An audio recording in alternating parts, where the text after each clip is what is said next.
Hello students, welcome back to my channel. कैसे हो आप सब? उम्मीद करती हूँ बेटा सभी अच्छे होंगे और अपना ख्याल भी रख रहे होंगे। तो बेटा आज हम करने जा रहे हैं अपनी वर्कशीट नंबर 8 हिंदी सब्जेक्ट की है बेटा 6th क्लास की और 20 तारीख यानी कि मंगलवार की आज मैथ और आपकी हिंदी की वर्कशीट आई है, जिसमें हमने मैथ की कर ली है। अब हम कर रहे हैं हिंदी की। तो प्यारे बच्चों, इसमें आपका नया चैप्टर स्टार्ट हुआ है नादान दोस्त, उसका आज हम भाग 1 करेंगे।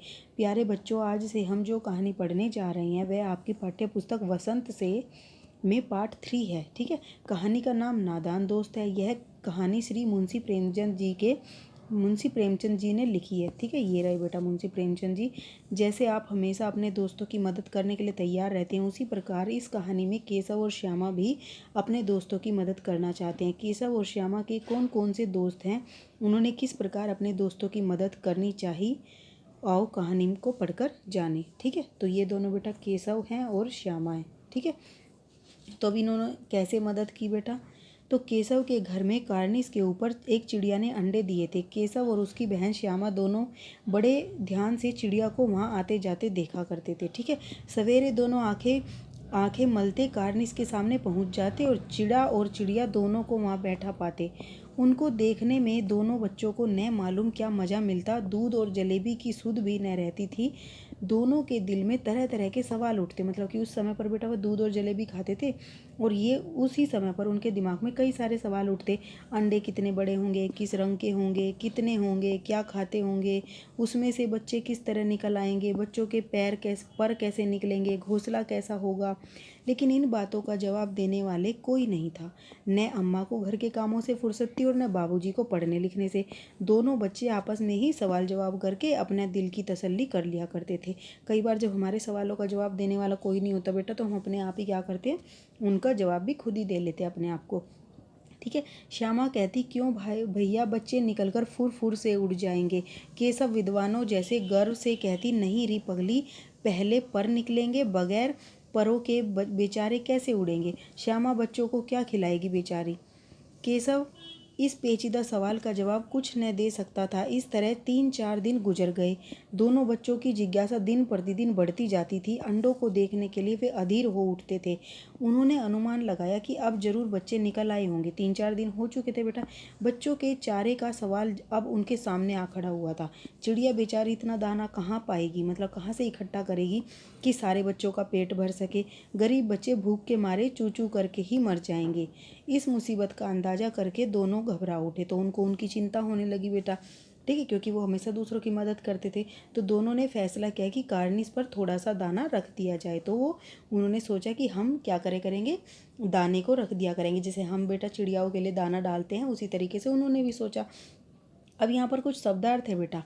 तो शब्दार्थ में कार्निस का मतलब क्या है, दीवार की कंगनी। ठीक है, विद्वान बेटा समझदार, और पेचीदा क्या होता है, मुश्किल। ठीक है, जिज्ञासा मतलब जानने की इच्छा होती है जब किसी की। अधीर मतलब होता है परेशान। अब बेटा इसके कुछ क्वेश्चन आंसर हैं, वे कर लेते हैं। चलिए, फर्स्ट क्वेश्चन क्या है बेटा, अंडों के बारे में केशव और श्यामा के मन में किस तरह के सवाल उठते थे। तो किस तरीके के सवाल उठते थे बेटा उनके मन में? अंडों के बारे में केशव और श्यामा के मन में तरह तरह के सवाल उठ रहे थे, जैसे कि अंडे कितने बड़े होंगे, किस रंग के होंगे, कितने होंगे, उनमें से बच्चे किस तरह बाहर निकलेंगे, उनके पर कैसे, पैर नहीं है बेटा, पर कैसे निकलेंगे। ऐसे बहुत सारे सवाल थे। ठीक है, घोंसला कैसे, मतलब ये सारी चीज़ें। तो ये आप लिख दोगे, और 2-4 क्वेश्चन और भी हैं, लिखना चाहो तो वो भी लिख देना। अब केशव और श्यामा आपस में सवाल जवाब करके अपने दिल को तसल्ली दे लिया करते थे। तो क्यों करते थे बेटा वो ऐसा? क्योंकि अभी हमने पढ़ा कि उनके माँ बाप को क्या थी बेटा, फुर्सत नहीं थी, क्योंकि उनके इन सवालों का जवाब देने वाला कोई नहीं था। अम्मा को घर के कामों से फुर्सत नहीं थी और बापू को लिखने पढ़ने के कामों से फुर्सत नहीं थी। इसलिए वे दोनों आपस में ही सवाल जवाब करके अपने मन को तसल्ली दे लिया करते थे। ठीक है, तो अब नेक्स्ट क्वेश्चन क्या है बेटा, यदि उस जगह यहाँ पर केशव और श्यामा ने अंडों के बारे में क्या अनुमान लगाए। तो बेटा अब इन्होंने अनुमान लगाए थे 3-4 दिन बाद। ठीक है, तो क्या केशव और श्यामा ने 3-4 दिन गुजर जाने के बाद अंडों के बारे में अनुमान लगाया कि अब अंडों से शायद बच्चे बाहर निकल आए होंगे और चिड़िया बेचारी उन सभी के लिए दाने का इंतजाम अकेले कैसे कर पाएगी। वह गरीब बेचारे भूख के कारण चू चू करके मर जाएंगे। ठीक है, उसको चिंता होने लगी थी उन दोनों को। दोनों ने उन बच्चों के लिए थोड़ा सा दाना कार्निस, ठीक है यहाँ पर आएगा, कार्निस पर रखने का फैसला किया। ठीक है, तो उन्होंने अनुमान लगाए और उनकी मदद करने की कोशिश की। अब नेक्स्ट क्वेश्चन क्या है बेटा, यदि उस जगह पर आप और आपका मित्र होता या होती तो आप दोनों क्या अनुमान लगाते और क्या करते। ठीक है, तो बेटा यहाँ पर आप क्या अनुमान लगा सकते हो, तो अपने तरीके से लिख देना इसका आंसर। मैं आपको आइडिया दे रही हूँ। यदि उन दोनों के स्थान पर मैं और मेरा मित्र होते तो हमें भी उनके भोजन की चिंता होती और हम भी उनके दाने व पानी का इंतजाम करते ताकि उन्हें भरपेट भोजन मिल सके और चिड़िया बेचारी को भी ज़्यादा परेशान ना होना पड़े। और इस बात का भी ध्यान रखते कि कोई अन्य पक्षी या पशु उस कार्निस, ठीक है, कार्निस तक ना पहुंच सके ताकि वो उन बच्चों को उठा कर ना ले जाए। ठीक है, कई बार ऐसे होता है बेटा, छोटे छोटे जो बच्चे होते हैं चिड़ियाओं के, उनको जैसे कुत्ते बिल्ली हो गए तो ये सब क्या करते हैं, उठा कर ले जाते हैं उनको, ठीक है, और मार देते हैं। अब नेक्स्ट क्वेश्चन क्या है बेटा, पाठ में गर्मी के दिनों की चर्चा है, अगर सर्दी या बरसात के दिन होते तो क्या होता, सोच कर लिखिए।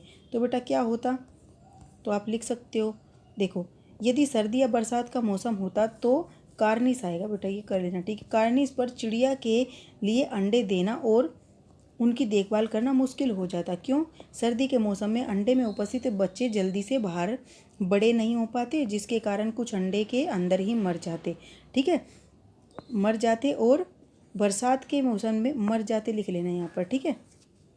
और या फिर बरसात के मौसम में वे अंडे पानी की तेज बौछार के कारण टूट सकते थे, जिसके कारण बच्चों का पूरी तरीके से विकास नहीं हो पाता और इस तरीके से चिड़िया को बहुत कठिनाइयों का सामना करना पड़ता। ठीक है, तो ये बेटा आपके कुछ क्वेश्चन आंसर थे। उम्मीद करती हूँ आपको अच्छे से समझ आ गए होंगे। फिर भी कोई डाउट रहता तो आप कमेंट बॉक्स में मेरे से पूछ लेना।